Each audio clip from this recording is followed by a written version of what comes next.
Hello dear students, how are you all? Welcome back to the session of class 8th math subject and dear students, ਕੱਲ ਮਿਤੀ 18 ਮਈ 2022 ਨੂੰ ਤੁਹਾਡਾ maths ਵਿਸ਼ੇ ਨਾਲ ਸੰਬੰਧਿਤ ਬੇਸਲਾਈਨ ਟੈਸਟ ਜੋ ਹੋਇਆ ਸੀ ਤੇ ਵਿਦਿਆਰਥੀਓ ਉਸ ਦਾ ਸੋਲੂਸ਼ਨ ਅੱਜ ਅਸੀਂ ਡਿਸਕਸ ਕਰਾਂਗੇ। ਇਹਦੇ ਵਿੱਚ ਸਭ ਤੋਂ ਪਹਿਲਾ ਜਿਹੜਾ ਕੁਐਸਚਨ ਹੈ ਉਹ ਸੀ ਕਿ ਦਿੱਤੇ ਚਿੱਤਰ ਦਾ ਕਿੰਨੇ ਪ੍ਰਤੀਸ਼ਤ ਭਾਗ ਰੰਗਦਾਰ ਹੈ। Means what is the percentage of coloured area in the given figure. तो बच्चों इत्थे देखो कलर्ड एरिया किन्ने ने उन्होंने काउंट कर लेना तुसी 1 2 3 ठीक है 3 कलर्ड एरिया ने टोटल किन्ने ने 5। तो इसका मतलब यदि परसेंटेज कढ़ने लई तुसी की करोगे shaded portion divide by total portion ठीक है इनटू 100। तो यह आ जाएगा 300 डिवाइड बाय 5 ਜਾਂ इधर सीधा तुसी इहनूं 20 50 100 ਤੇ 20 ਨੂੰ 3 ਨਾਲ ਗੁਣਾ ਕੀਤੀ ਤਾਂ 60% ਇਹਦਾ ਆਨਸਰ ਆਣਾ ਸੀ मतलब कि ऑप्शन नंबर बी। उस तो बाद अगला क्वेश्चन बड़ा ट्रिकी क्वेश्चन पाता बच्चे आम तौर पर बच्चे गलती कर गए कि चित्र विच दिते एंगल AOB का संपूरक कोण किहो जिहा होवेगा। संपूरक कोण का मतलब होंदा सप्लीमेंटरी ते बच्चों दो सप्लीमेंटरी एंगल अगर हैगे ने उन्हां दोनों का सम जिहड़ा 180 डिग्री हुंदा। पहली गल तां इह है ठीक है। इत्थे तुहानूं एंगल दिता AOB इहदा संपूरक कोण किहड़ा होएगा इहदा संपूरक कोण बच्चों ए वाला होना ठीक है। अगर ए वाला कोण होएगा तो ये तुहानूं हुण ऑब्वियस आ देखण नूं किदां दा लग रहा। देखो इन्ना कोण जिहड़ा है ये तां बच्चों लग रहा है एब्ट्यूज एंगल ठीक है। एब्ट्यूज एंगल का मतलब होंदा है किहड़ा एंगल अधिकोण ठीक है अधिकोण ते इहदा संपूरक जिहड़ा होएगा मान लो एब्ट्यूज एंगल असीं 120 डिग्री ले लैने ते तुसीं जे एक्स कढोगे तां ऑब्वियस आ वो कितना आऊगा एक्स की कीमत कढ़नी है तो 180 माइनस 120 बराबर 60 डिग्री आऊगा जो कि एक एक्यूट एंगल है यानी कि नियोन कोण है। तो इसका आंसर बच्चों नियोन कोण आना सी ना कि अधिक कोण ठीक है। ये बच्चों बड़ा ट्रिकी क्वेश्चन पाता ही तुहानूं ते तुसीं हुण पता नहीं की आंसर इसदा दिता होना। अगला क्वेश्चन है कि इसदा आंसर जरूर मैनूं कमेंट बॉक्स लिखियो कि तुसीं की आंसर दिता है पिछले क्वेश्चन का सम का। तो 2x + 1 विच असीं की जोड़िए तो विद्यार्थियों सानूं 1 प्राप्त होवे। अगला क्वेश्चन ये सीगा इत्थे असीं मान लो y जोड़ते हैं ठीक है ये 1 नाल 1 कट जाऊगा तो y की कीमत जिहड़ी आ वो माइनस दे 2x आ जाऊगी ठीक है। मतलब 2x + 1 दे विच तुसीं माइनस दे 2x अगर जोड़ोगे ठीक है तो तुहानूं कितना प्राप्त होऊगा। देखो ये इनू सॉल्व कर लो इत्थे -2 आ जाऊगा -2 ना -2x ना -2x ना 2x कट गया तो 1 आंसर आया। इसदा मतलब तुसीं ऐड की करना है 2x ठीक है माइनस दे 2x ऐड करोगे तो तुहाडा आंसर 1 मिलूगा। किहदे विच ऐड करना है 2x + 1 दे विच। अगला क्वेश्चन भी खाली थां भरनी सी इत्थे ठीक है खाली थां मान लो ये x हैगी आ ते इहनूं सॉल्व करन लई की करना है तुसीं 5/6 1/2 नूं असीं दूसरी साइड लै जाना। तो विद्यार्थियों इत्थे हर बराबर नहीं हैगे पहला ते तुसीं 1/2 दे हर बराबर कर लो। इत्थे हर कितना है देखो 6 आ और इत्थे 2 आ इहदा मतलब हर बराबर करन लई असीं 3 नाल उपर नीचे मल्टीप्लाई करांगे 3 गुणा 1 कितना बन गया बच्चों 3 ते 2 तीए किन्ने हो गए 6 हुण हर बराबर हो चुके आ ते उपर क्या आ गया 5 - 3 मतलब कि 5 - 3 हुंदे ने 2 2/6 कितना बन गया बच्चों कट दो इनू ठीक है 1/3 ते कट गया। तो आंसर सी ऑप्शन इसदा राइट आंसर सीगा। अगला क्वेश्चन सी कि मैं एक चतुर्भुज दे परिवार तो हाँ मतलब I come from the family of quadrilateral. Quadrilateral का मतलब तुहानूं सारिਆਂ ਨੂੰ पता होएगा कि 4 साइडां ਹੁੰਦੀਆਂ ने A B C ते D ठीक है। ਤੇ ਇਹਦੇ ਵਿੱਚ ਉਹਨਾਂ ਨੇ ਦਿੱਤਾ ਕਿ ਮੇਰੀਆਂ ਸਾਰੀਆਂ ਭੁਜਾਵਾਂ ਅਤੇ ਕੋਣ ਬਰਾਬਰ ਹਨ। ਤੇ ਵਿਦਿਆਰਥੀਓ ਮੈਨੂੰ ਕੀ ਕਹਿੰਦੇ ਹਨ ਇਹ ਦੱਸਣਾ ਸੀ ਤੁਸੀਂ। ਆਈ ਐਮ ਨੋਨ ਐਜ਼ ਤਾਂ ਇੱਥੇ ਤੁਹਾਨੂੰ ਆਪਸ਼ਨਸ ਜਿਹੜੀਆਂ ਨੇ ਉਹ 4 ਦਿੱਤੀਆਂ ਨੇ। ਇੱਕ ਤਾਂ ਸਾਂਬਲਮ ਚਤੁਰਭੁਜ ਯਾਨੀ ਕਿ ਟ੍ਰਪੀਜ਼ੀਅਮ ਹੈ। ਟ੍ਰਪੀਜ਼ੀਅਮ ਦੀਆਂ ਕੰਡੀਸ਼ਨ ਹੁੰਦੀਆਂ ਕੋਈ ਦੋ ਸਾਈਡਾਂ ਜਿਹੜੀਆਂ ਨॉन ਪੈਰਲਲ ਹੁੰਦੀਆਂ ਤੇ ਦੋ ਸਾਈਡਾਂ ਜਿਹੜੀਆਂ ਨੇ ਉਹ ਪੈਰਲਰ ਹੋਣਗੀਆਂ ਠੀਕ ਹੈ। ਲੈਂਥ ਉਹਨਾਂ ਦੀ ਵਿੱਚੋਂ ਇੱਥੇ ਬਰਾਬਰ नहीं हुंदी ठीक है। अगला इहदे विच पैरलोग्राम दे नाल सैकेंड जिहड़ी ऑप्शन सीगी पैरलोग्राम च की होएगा पैरलोग्राम च नोट इहदे विच आमो सामने दीयां भुजावां जिहड़ियां ने वो नो डाउट बराबर ने ठीक है। आ भुजावां आपस च बराबर हैगियां ने ठीक है पर आमो सामने दीयां बराबर ने सारियां बराबर नहीं हन। दूसरी गल इहदे विच आमो सामने दे कोण बराबर हुंदे आ ठीक है। तो इस करके बच्चों ये भी ऑप्शन जी वो सही नहीं है। साढ़े कोल आयत अगला ऑप्शन सी आयत दे विच भी बच्चों जी लंबाई तो चौड़ाई अलग अलग होंगी है तो 90 डिग्री के कोण सारे कोण 90 डिग्री के पर भुजावां जिहड़ियां वो बराबर आमो सामने दियां ही होणगियां ठीक है। तो विद्यार्थियों एक वर्ग इदां दी फिगर हैगी इहदे विच जिहदियां साइडां भी बराबर है तो 90 डिग्री के एंगल्स भी सारे होणगे। इस तरह बच्चों इन्नी अंडरस्टैंडिंग ना जे तुसीं क्वेश्चन करन लग पे ना मैं कहना तुहाडे कदी भी कोई क्वेश्चन सम जिहड़ा गलत नहीं होएगा। तो इन्ना कुछ बच्चों सोचा जरूर करो। कई बार असीं की आ उदां ही टिक लगा दिंदे कि नहीं इन्ना ज़्यादा सोचना नहीं है, ठीक है, पर उन्होंने बच्चों सम MCQ करन लगे सोचा जरूर करो। अगला हैगा जेकर किसी विद्यार्थी ने गणित के पेपर विचों 80 ਦੇ ਵਿੱਚੋਂ 32 अंक प्राप्त ਕੀਤੇ ਨੇ ਤਾਂ ਉਸਨੇ ਕਿੰਨੇ प्रतिशत अंक प्राप्त ਕੀਤੇ ਨੇ। ਬੱਚੋ 32 अंक प्राप्त ਹੋਏ ਨੇ ਕਿੰਨਿਆਂ ਦੇ ਵਿੱਚੋਂ 80 ਦੇ ਵਿੱਚੋਂ। तो 32/80 गुणा कितना हो गया, गुणा हो गया इत्थे बच्चों 100, ठीक है। तो पहला इत्थे 0 नाल 0 तुसीं कैंसल कर दो, ओके। जो 0 नाल 0 तुसीं इत्थे कैंसल कर दोगे तो उस तो बाद अगे की करोगे 5 दूनी 10, ठीक है। इत्थे 5 दूनी 10 हो गए, 4 दूनी 8, ठीक है। 8 चौका 32 तो 8 चौका 32 इहदा मतलब 8 दी 5 नाल हुण तुसीं गुणा करोगे, 8 पंजा किन्ने हुंदे ने 40, तो ये 40% बच्चों इहदा आंसर आऊगा। 40% इहदा आंसर जिहड़ा आ वो आना सीगा, ठीक है। उस तो अगे जिहड़ा सवाल है 7th हुण असीं करदे हां। 7th दा विच की सी, ये भी थोड़ा जिहा ट्रिकी है कि 1 नूं, ठीक है, 1 नूं संख्या 2/3 दे उल्ट क्रम नाल, उल्ट क्रम इहदा पहला कढना पैना, वो आना 3/2, ठीक है। उहदे नाल बच्चों भाग करनी है, 1 नूं किहदे नाल भाग करनी है 3/2 दे नाल, ते तुहानूं की मिलेगा। तो बच्चों इत्थे की है 2 जिहड़े आ वो उपर चले जाने, 3 थल्ले ही रहना है। तो इहदा आंसर जिहड़ा वो 2/3 आएगा, ठीक है। तो आंसर थर्ड ऑप्शन जिहड़ी है सी इहदा राइट आंसर आना सी।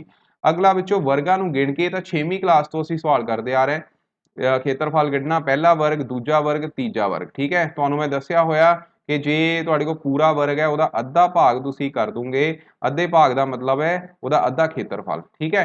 हाफ, तो हाफ इहदा मतलब 0.5 इहदा आ गया, 0.5 इहदा आ गया, तो टोटल इहदा 1 बन गया, तो ये 4 हो गया पूरे का, ठीक है। और एक अद्धा बचता पिया, इहदा मतलब 0.5 इहदा हो गया, दैट मीनस ये 4.5 वर्ग इकाइयां इहदा आंसर आएगा, ठीक है। Option number 8, option number B 8th question का सम का जिहड़ा आंसर सीगा। अगला क्वेश्चन थोड़ा जिहा ट्रिकी है, इहदे विच तुहानूं बच्चों दो चीज़ां की नॉलेज होनी चाहिए है। भागयोगता का रूल 4 का ते 3 का पता होना चाहिए, फिर ही ये तुसीं सवाल कर सकते सीगे, ठीक है। तो इहदे विच ऑप्शनस देखो किहड़ियां किहड़ियां ने, एक हैगी 56, एक 260, 304, 66, 624, 102, ठीक है। तो पहली गल 3 की भागयोगता का रूल की हुंदा है, डिविजिबिलिटी रूल ऑफ 3, किहड़ी संख्या नूं 3 नाल भाग कर सकते हैं, उहदे लई बच्चों असीं अंकां दा जोड़ करते हैं, ठीक है। की करते हैं अंकां दा जोड़, ये सारे बच्चों नूं पता होवे। प्लीज़ इनू नोट करो कि 3 दे लई असीं भागयोगता चैक करनी है, तो असीं अंकां दा जोड़ करके देखना है, उदा सानू कदी नहीं पता लगना। तो 6 जमा 5 जिहड़ा वो कितना आ गया 11, इत्थे इत्थे की आ 2 जमा 6 किन्ने हो गए 8, ठीक है। उस तो बाद ये कितना आ गया बच्चों 7, इत्थे कितना आ गया 12, और इत्थे कितना आ रहा 6 जमा 6 12 हो गए, 6 ते 2 8, 8 ते 6 ते 2 8, 8 ते 4 किन्ने हो गए 12, ठीक है। उस तो बाद इत्थे किन्ने 1 + 2 कितना हो गया 3, ठीक है। तो इहदे विच 3 किहदे ने किहदे 3 ਦੇ ਪਹਾੜੇ ਦੇ ਵਿੱਚ ਦੇਖੋ 12 ਵੀ ਆਂਦਾ, 12 ਆਂਦਾ ਹੈ, 3 ਆਂਦਾ ਹੈ, ਬਾਕੀ ਕੋਈ ਨਹੀਂ ਆਂਦਾ। ਇਟ ਮੀਨਸ 3 ਨਾਲ ਆ ਦੋ ਤਿੰਨੋਂ ਨੰਬਰ ਜਿਹੜੇ ਡਿਵੀਜ਼ੀਬਲ ਹੋ ਗਏ, ਠੀਕ ਹੈ। ਉਸ ਤੋਂ ਬਾਅਦ ਭਾਗਯੋਗਤਾ 4 ਦੀ ਕਿੱਦਾਂ ਚੈੱਕ ਹੁੰਦੀ ਹੈ, ਆਓ ਉਸ ਬਾਰੇ ਵੀ ਸਮਝਦੇ ਹਾਂ। ਉਹਦੇ ਲਈ ਬੱਚੋ ਆਪਾਂ ਕੀ ਹੈ, ਇਕਾਈ ਅੰਕ ਤੋਂ ਅਗਲਾ ਦਹਾਈ ਅੰਕ, ਇਕਾਈ ਤੇ ਦਹਾਈ ਅੰਕ ਜਿਹੜੇ ਆ ਉਹ ਚੈੱਕ ਕਰਦੇ ਆ, ਠੀਕ ਹੈ। ਯੈਲੋ ਕਲਰ ਦਾ ਮਤਲਬ ਹੈ 4 ਦੀ ਡਿਵੀਜ਼ੀਬਿਲਟੀ ਰੂਲ ਜਿਹੜਾ ਆ वो चैक करनी किद्दां करनी है। इकाई ते दहाई अंक तो मिलके जिहड़ी संख्या बनी है, ठीक है, संख्या दित्ती हुई सी जिहड़ी जिद्दां ये 56 है, 56 तुहानूं पता है 4 दे नाल भागयोग हुंदी है, ठीक है। 14 चौक 56, तो ये 4 नाल भागयोग होएगी, सारी संख्या 56 ही है इत्थे, तो 56 4 नाल भागयोग होएगी। अगे तुसीं 60 नूं 4 नाल भाग करके देखना है, ठीक है। तो ये विद्यार्थियों देखो 60 जिहड़ा है 4 एकम 4, ਤੇ ਉਸ ਤੋਂ ਬਾਅਦ ਇੱਥੇ 4 ਏਕਮ 4 ਤੇ 20 बचे, 4 पंजा 20, 15 चौके 60, ये भी डिविजिबल 4 नाल हो गया, ठीक है। उस तो बाद अगला की है, अगला 4 बचा, ये भी 4 नाल डिविजिबल हो गया, ठीक है। उस तो बाद 2 अंक हैगे आ, 2 अंक नाल बच्चों 6/6, ठीक है। 66/4, 66/4 ਨੂੰ 4 ਏਕਮ 4, ये बच्चों डिविजिबल नहीं होएगा। उस तो बाद अगे आ गया 24, 24 ਜਿਹੜਾ है वो 4 नाल डिविजिबल है, 6 चौका 24 ਹੁੰਦੇ ਨੇ, ठीक है। उस तो बाद लास्ट ਵਿੱਚ आ गया 0 2 जो कि 4 नाल भागयोग नहीं होएगा, ठीक है। तो किहड़े किहड़े हो गए, एक ए वाली संख्या, एक ए वाली, ठीक है, पर ये 3 नाल भागयोग नहीं है, ठीक है, 3 नाल भागयोग नहीं हैगा। इसका मतलब इन्हां विचों ही आपां चूज करना है। देखो हुण आह वाली जिहड़ी 624 संख्या है, ये 6 नाल भी भागयोग है, ठीक है, सॉरी 4 नाल भी भागयोग है ते 3 नाल भी भागयोग है, मतलब डिविजिबल हैगा। तेरा आंसर 624 ਜਿਹੜਾ ਉਹ ਆਣਾ ਸੀਗਾ। ਇੰਨਾ ਵਿੱਚੋਂ ਕਰਨਾ ਪੈਣਾ, ਸੋਚਣਾ ਪੈਣਾ, ਫਿਰ ਜਾ ਕੇ ਆਂਸਰ ਹੁੰਦੇ ਨੇ। ਤੁਸੀਂ ਸਿੱਧਾ ਟਿਕ ਨਹੀਂ ਲਗਾ ਸਕਦੇ, ਠੀਕ ਹੈ, ਇੱਕ ਰਕਮ ਨੂੰ ਦੇਖ ਕੇ। ਪਰ ਤੁਹਾਨੂੰ ਉਹਦੇ ਲਈ ਰੂਲ ਪਤਾ ਹੋਣੇ ਚਾਹੀਦੇ। 2 ਦਾ ਡਿਵੀਜ਼ੀਬਿਲਟੀ ਰੂਲ ਵੀ ਸਾਰੇ ਬੱਚਿਆਂ ਨੂੰ ਪਤਾ ਹੋਵੇ ਕਿ 2 ਨਾਲ ਉਹ ਸੰਖਿਆ ਡਿਵੀਜ਼ੀਬਲ ਹੁੰਦੀ ਹੈ ਜਿਸ ਦਾ ਅਸੀਂ ਇਕਾਈ ਅੰਕ ਦੇਖਾਂਗੇ। ਇਕਾਈ ਅੰਕ ਜੇਕਰ ਉਹ ਜਿਸ ਦਾ, ਠੀਕ ਹੈ, ਜਿਸ ਦਾ ਮਤਲਬ ਈਵਨ ਨੰਬਰ ਆ, ਈਵਨ ਨੰਬਰ ਜਿਹੜਾ ਉਹ ਡਿਵੀਜ਼ੀਬਲ ਹੁੰਦਾ, ਔਡ ਨੰਬਰ ਕਦੇ ਵੀ ਡਿਵੀਜ਼ੀਬਲ ਨਹੀਂ ਹੁੰਦਾ। 3 ਦੀ ਭਾਗਯੋਗਤਾ ਤੇ ਯਾਦ ਹੀ ਰੱਖੋ ਨਾ, ਅੰਕਾਂ ਦਾ ਜੋੜ 4 ਲਈ ਤੁਹਾਨੂੰ ਇਹ ਰੂਲ ਦੱਸ ਦਿੱਤਾ। ਇਕਾਈ ਤੇ ਦਹਾਈ ਅੰਕ ਤੋਂ ਮਿਲ ਕੇ ਜਿਹੜੀ ਸੰਖਿਆ ਬਣੂਗੀ ਉਹਨੂੰ, ਉਹ ਜੇ 4 ਨਾਲ ਡਿਵੀਜ਼ੀਬਲ ਹੈ ਤਾਂ ਸਾਰੀ ਸੰਖਿਆ ਡਿਵੀਜ਼ੀਬਲ ਹੋਵੇਗੀ, ਠੀਕ ਹੈ। ਉਸ ਤੋਂ ਬਾਅਦ ਅਗਲਾ ਸਹੀ ਚਿੰਨ੍ਹ ਦਾ ਤੁਸੀਂ ਨਿਸ਼ਾਨ ਲਗਾਉਣਾ ਸੀ ਵਿੱਚੋਂ ਇੱਥੇ ਕਰੈਕਟ ਸਾਈਨ ਚੂਜ਼ ਕਰਨਾ ਹੀ। तो पहला मिक्सड फ्रैक्शन है 2 सही 3 बटा 5, 5 दूनी 10 जमा 3 ये कितना हो गया -13 बटा 5, इधर 8 होती है 24, 24 जमा 5 कितने हो गए 29, 29 बटा 8, ठीक है। तो इधर 29 बटा 8 है, इधर हैगा बच्चों 13 बटा 5, तो दोनों के हर बराबर नहीं है, इस करके पहला इत्थे बच्चों हर बराबर करने पैने आ, ठीक है, फिर ही तुसी सवाल कर सकते हो। हर च इंटरचेंज करके उन्होंने उपर थले मल्टीप्लाई करो, ठीक है। तो बच्चों 13 8 किन्ने हो गए 104, ठीक है, बटा 8 पंजा 40, तो इत्थे की आ जाना, इत्थे माइनस दे विद्यार्थियों 145, 29 ਨੂੰ 8 5 ਨਾਲ गुणा कर दो 145 बटा 40, ठीक है। ਹੁਣ ਤੁਸੀਂ ਸੰਖਿਆ ਰੇਖਾ ਤੇ ਜੇ ਤੁਸੀਂ ਬਣਾਓਗੇ, ਡਰਾ ਕਰੋਗੇ, ਤੁਹਾਨੂੰ ਪਤਾ ਹੈ ਸੰਖਿਆਵਾਂ ਜਿਹੜੀਆਂ ਨੇ ਸੰਖਿਆ ਰੇਖਾ ਤੇ -1 ਜਿਹੜਾ ਦੋਨੋਂ ਹੀ ਮਾਈਨਸ ਚ ਹੈਗੇ ਨੇ, तो संख्या रेखा ते ये बच्चों नंबर इस तरह आना है, ठीक है, -4 -5 इस तरह इधर बढ़ना है, ओके। तो ਇਹਦਾ मतलब घट संख्या ਜਿਹੜੀ ਉਹ सज्जे पासे आऊगी, ਵੱਧ वाली संख्या ਉਹ ਖੱਬੇ ਪਾਸੇ ਆਊਗੀ, ठीक है। तो इत्थे 104 ਜਿਹੜੀ ਉਹ सज्जे पासे आनी है, ਇਹਨੂੰ ਅਸੀਂ ਪਹਿਲਾਂ ਲਿਖ ਲੈਂਦੇ ਆ, ठीक है। 104 वाली ਕਿਹੜੀ है, ਇਹ वाली, ठीक है, ਇਹ संख्या बनती है और इट मीनस यही ਵੱਡੀ संख्या है, ठीक है। तो ये ਵੱਡੀ संख्या है, तो ਇਹਦਾ मतलब साइन ਜਿਹੜਾ ਹੈ ਉਹ ਇਸ ਤਰ੍ਹਾਂ, ठीक है, आ जाऊगा, ठीक है। ये साइन है ग्रेटर दैन दी, मतलब ये ਵੱਡੀ संख्या होगी, ये छोटी संख्या इत्थे छोटी पिन हैगी आ, ਵੱਡੀ पिन होगी, ओके।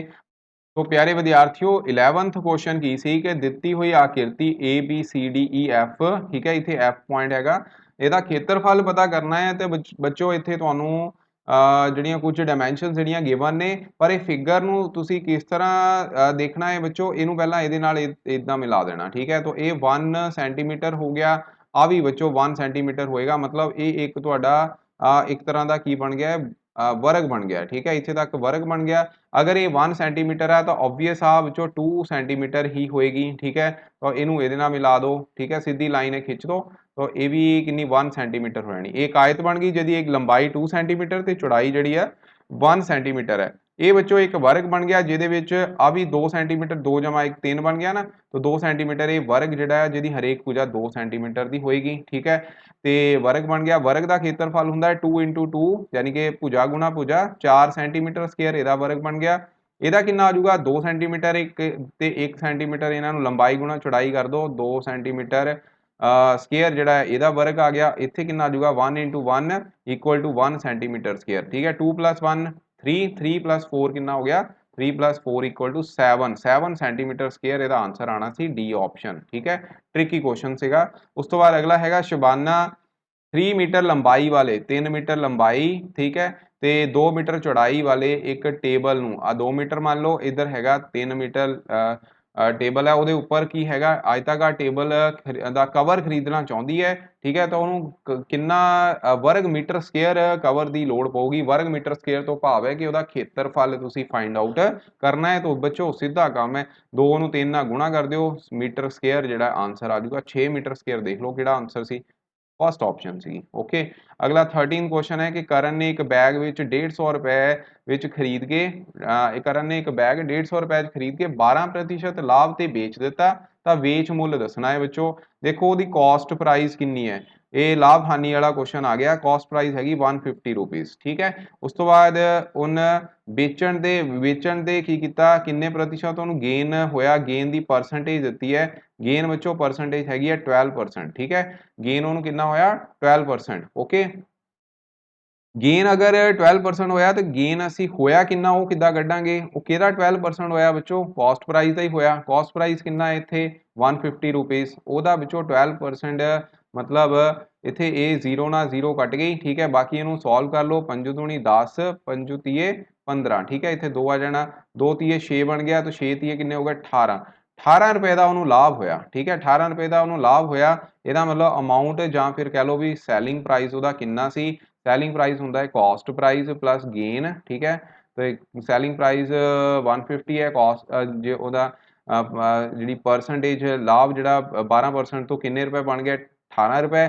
ਦੋਨਾਂ ਨੂੰ ਐਡ ਕਰ ਦਿਓ 168 ਰੁਪਏ ਜਿਹੜਾ ਇਹਦਾ ਆਨਸਰ ਆਏਗਾ ਆਪਸ਼ਨ ਨੰਬਰ ਬੀ। ਓਕੇ, ਉਸ ਤੋਂ ਬਾਅਦ ਅਗਲਾ ਕੁਐਸਚਨ ਥੋੜਾ ਜਿਹਾ ਬੱਚੋ ਟ੍ਰਿਕੀ ਸੀਗਾ, ਇਹਨੂੰ ਕਿਸ ਤਰ੍ਹਾਂ ਕਰਨਾ ਸੀ। ਦੇਖੋ ਇਹਦੇ ਲਈ ਥੋੜੀ ਤੁਹਾਡੀ ਅੰਡਰਸਟੈਂਡਿੰਗ ਹੋਣੀ ਜ਼ਰੂਰੀ ਆ ਕਿ ਪਹਿਲੀ ਤਾਂ ਗੱਲ ਕਿ ਇਹਦੇ ਵਿੱਚ ਕਰੈਕਟ ਕੌਨਗਰੈਂਸੀ ਦੀ ਸਟੇਟਮੈਂਟ ਤੁਸੀਂ ਦੱਸਣੀ ਹੈ। ਤੁਸੀਂ ਇਹਨੂੰ ਕੀ ਕਰੋ, ਇਹਨੂੰ ਟਵਿਸਟ ਕਰ ਦਿਓ। ਆਹ ਪੁਆਇੰਟ ਦੇਖੋ C ਕਾਮਨ ਹੈ ਨਾ, ਇਹਦੇ ਲਈ ਟ੍ਰਾਇੰਗਲ ਕਿੱਦਾਂ ਬਣਾਓ, ਇਹਨੂੰ ਮੰਨ ਲਓ ਮੈਂ ਆ C ਪੁਆਇੰਟ ਮੰਨ ਲੈਣਾ, ਠੀਕ ਹੈ। ਔਰ ਇਹ ਤੁਹਾਡਾ A ਪੁਆਇੰਟ ਹੋ ਜਾਂਦਾ ਮੰਨ ਲਓ, ਤੇ ਆਹ ਬੱਚੋ ਤੁਹਾਡਾ B ਪੁਆਇੰਟ ਹੋ ਜਾਂਦਾ, ਠੀਕ ਹੈ। ਮੇਰੀ ਗੱਲ ਨੂੰ ਧਿਆਨ ਨਾਲ ਸੁਣਿਓ। ਦੇਖੋ ਹੁਣ AC ਆ ਨਾ, ਇੱਥੇ ਇੱਕ ਡੰਡਾ ਲੱਗਾ, ਮੈਂ ਇੱਕ ਲਾਈਨ ਇੱਥੇ ਲਗਾ ਦੇਣਾ। BC ਆ ਇੱਥੇ ਦੋ ਲਾਈਨਾਂ ਅਸੀਂ ਇਦਾਂ ਲਗਾ ਦਿੰਦੇ, ਠੀਕ ਹੈ। ਹੁਣ ਇੱਕ ਟ੍ਰਾਇੰਗਲ ਹੋਰ ਬਣਾਵਾਂਗੇ, ਠੀਕ ਹੈ। ਉਸ ਟ੍ਰਾਇੰਗਲ ਦੇ ਵਿੱਚ ਇਹਦਾ ਆਹ ਵਾਲਾ ਜਿਹੜਾ ਕਾਰਨਰ ਹੈ C ਹੀ ਮੰਨਾਂਗੇ ਇਹਦਾ, ਠੀਕ ਹੈ। ਤੇ ਦੋ ਲਾਈਨਾਂ ਵਾਲੇ ਇੱਧਰ ਹੈ ਨਾ, ਤੇ ਦੋ ਲਾਈਨਾਂ ਇੱਥੇ ਲੱਗੀਆਂ ਹੋਈਆਂ ਨੇ, ਤੇ ਇਹਦਾ ਮਤਲਬ ਇਹ D ਪੁਆਇੰਟ ਮੰਨ ਲਓ, ਤੇ ਆ ਇੱਕ ਲਾਈਨ ਵਾਲਾ ਇਹਨੂੰ ਇੱਧਰ ਮੰਨ ਲਓ, ਤਾਂ ਇਹ ਹੋ ਗਿਆ E ਪੁਆਇੰਟ। ਕਿਉਂਕਿ ਦੋਨੋਂ ਟ੍ਰਾਇੰਗਲ ਆਪਸ ਦੇ ਵਿੱਚ ਕੌਨਗਰੈਂਸੀ ਸ਼ੋ ਕਰਦੀਆਂ, ਤੇ ਕੌਨਗਰੈਂਸੀ ਲਈ ਕੰਡੀਸ਼ਨ ਜਿਹੜੀ ਹੈ ਇੱਥੇ ਵਿੱਚੋਂ ਉਹ ਦੱਸਣ ਦੀ ਲੋੜ ਨਹੀਂ ਹੈ। ਕੌਨਗਰੈਂਸੀ ਦੀ ਕੰਡੀਸ਼ਨ ਤਾਂ ਚਲੋ ਇੱਥੇ SAS ਲੱਗੂਗੀ, ਆ S ਸਾਈਡ, ਠੀਕ ਹੈ। ਸਾਈਡ ਦੋਨੋਂ ਬਰਾਬਰ ਨੇ, ਇਧਰੋਂ ਆ ਸਾਈਡ ਬਰਾਬਰ ਹੈ, ਇਹਦਾ ਮਤਲਬ SAS ਕੰਡੀਸ਼ਨ ਲੱਗੀ ਕੌਨਗਰੈਂਸੀ ਦੀ, ਤੇ ਆ ਐਂਗਲ ਵਰਟੀਕਲ ਆਪੋਜ਼ਿਟ ਆ ਗਏ। ਤੇ ਹੁਣ ਤੁਸੀਂ ਟ੍ਰਾਇੰਗਲ ਕਿੱਦਾਂ ਚੂਜ਼ ਕਰਨੀ ਹੈ। ਦੇਖੋ ਟ੍ਰਾਇੰਗਲ ਤੁਹਾਡੇ ਕੋਲ ਕਿਹੜੀ ਆਊਗੀ, ਇੱਕ ਟ੍ਰਾਇੰਗਲ ਦੇਖੋ ਇੱਧਰ ਹੈਗੀਆਂ ABC ਤੇ CAB, ਠੀਕ ਹੈ, ਜਾਂ BCA। तो ਅਸੀਂ ABC ਪਹਿਲਾਂ ਮੰਨ ਕੇ ਚੱਲ ਲੈਣੇ। ਦੇਖੋ ਟ੍ਰਾਇੰਗਲ ABC, ਠੀਕ ਹੈ, ਟ੍ਰਾਇੰਗਲ ABC ਦੇ ਵਿੱਚ ਆ ਅਗਰ A ਪੁਆਇੰਟ ਆ ਤੇ ਇਹਦਾ ਕੋਰਸਪੋਂਡਿੰਗ ਵਿੱਚੋਂ ਆ D ਪੁਆਇੰਟ ਹੋ ਜਾਊਗਾ, E ਪੁਆਇੰਟ ਹੋ ਜਾਏਗਾ, ਠੀਕ ਹੈ।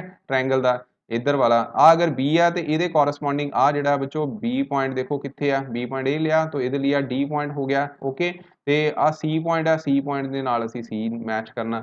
ਦੇਖੋ ਹੁਣ C ਤੇ C B D ਸਾਰਾ ਆਹ ਵਾਲਾ ਪੁਆਇੰਟ ਵਿੱਚੋਂ ਇਹ ਵਾਲੀ ਕੌਨਗਰੈਂਸੀ ਕੰਡੀਸ਼ਨ ਇੱਥੇ ਬਣਦੀ ਪਈ, ਤਾਂ ਇਹ ਦੋਨੋਂ ਟ੍ਰਾਇੰਗਲ ਜਿਹੜੀਆਂ ਆਪਸ ਦੇ ਵਿੱਚ ਕੌਨਗਰੈਂਟ ਹੋ ਗਈਆਂ ਵਿਦ देयर ਕੋਰਸਪੋਂਡਿੰਗ ਸਾਈਡਸ, ਠੀਕ ਹੈ। ਥੋੜਾ ਜਿਹਾ ਟ੍ਰਿਕੀ ਕੁਐਸਚਨ ਸੀਗਾ। ਉਸ ਤੋਂ ਬਾਅਦ ਅਗਲਾ ਸੀ ਕਿ ਇੱਕ ਆਇਤ ਦਾ ਪਰਿਮਾਪ 2 ਸੈਂਟੀਮੀਟਰ ਗਿਵਨ ਆ ਜੀ, ਠੀਕ ਹੈ। ਤੇ ਉਸ ਤੋਂ ਬਾਅਦ ਜੇਕਰ ਇਸ ਦੀ ਲੰਬਾਈ ਚੌੜਾਈ ਤੋਂ 20 ਸੈਂਟੀਮੀਟਰ ਵੱਧ ਹੈ ਤਾਂ ਇਸ ਦਾ ਖੇਤਰਫਲ ਪਤਾ ਕਰੋ।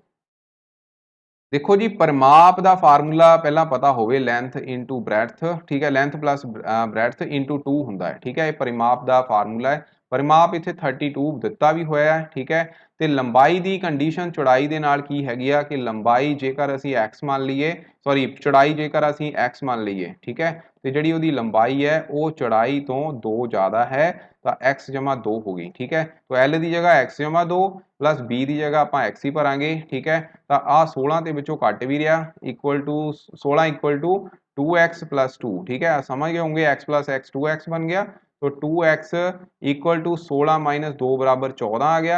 ਇਹਦਾ ਮਤਲਬ x ਦੀ ਵੈਲਿਊ ਆ ਗਈ 14 ਬਟਾ 2 ਬਰਾਬਰ 7। तो ਇਹਦਾ ਮਤਲਬ x ਦੀ ਕੀਮਤ ਜਿਹੜੀ ਆ ਉਹ 7 ਆ ਰਹੀ ਹੈ, ਮਤਲਬ ਕਿ ਬ੍ਰੈਡਥ ਜਿਹੜੀ ਆ ਉਹ 7 ਆ ਗਈ, ਤੇ ਲੈਂਥ ਜਿਹੜੀ ਆ ਉਹ 7 ਪਲੱਸ 2 ਕਿੰਨੇ ਹੋ ਗਏ 9।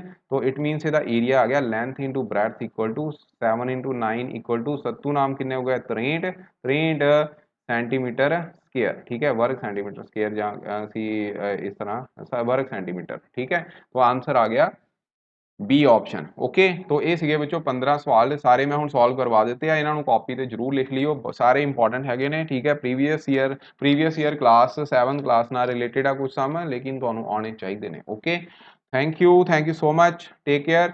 ਤੇ ਇਹਨੂੰ ਬੱਚੋ ਸਾਰੇ ਬੱਚਿਆਂ ਨੇ ਨੋਟ ਜਰੂਰ ਕਰਨਾ ਹੈਗਾ, ਕਿਸੇ ਬੱਚੇ ਨੇ ਇਹਨੂੰ ਛੱਡਣਾ ਨਹੀਂ ਹੈ। ਓਕੇ ਜੀ।